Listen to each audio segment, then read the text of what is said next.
A Day on the Focus. Hey everyone, and welcome back to A Day on the Focus.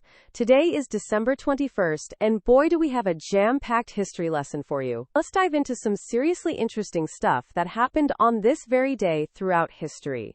First off, way back in 69 AD, the Roman Senate decided Vespasian was their new emperor. Talk about a power grab. That was the end of a chaotic year known as the Year of the Four Emperors. It was basically Roman Empire's version of a really messy political soap opera. Fast forward a bit, 1124 AD, and we've got a papal election drama unfolding. Pope Honorius II takes the seat after a pretty controversial dethroning of the previous pope, Celestine II. Sounds messy, right? Then we leap to 1237, and the Mongol army of Batu Khan is sacking Ryazan. Let that sink in for a moment. The sheer scale of Mongol invasions is mind-boggling and brutal example. And this was just one brutal example. And the action doesn't stop there. We have battles, Linuesa in 1361, a Castilian victory. Revolts, the Mapuche against the Spanish in 1598, ouch for the Spanish. And the very first flight of the Junkers Ju-88 in 1936. Talk about a historical roller coaster. We also celebrate the birth of several notable figures. Masaccio, the incredible Italian painter in 1401, and James Naismith, the Canadian-American who gave us basketball in 1891. I wonder if he knew how huge the sport would become.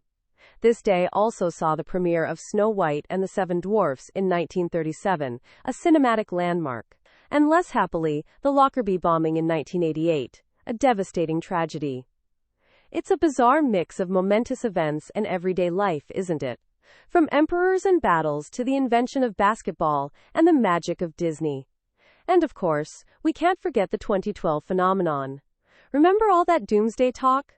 Thankfully, the world kept spinning. Okay, now for a little creative storytelling based on today's events.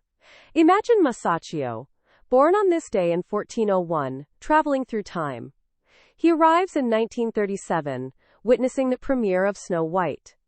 He's completely mesmerized by the animation, the vibrant colors, a world away from his frescoes.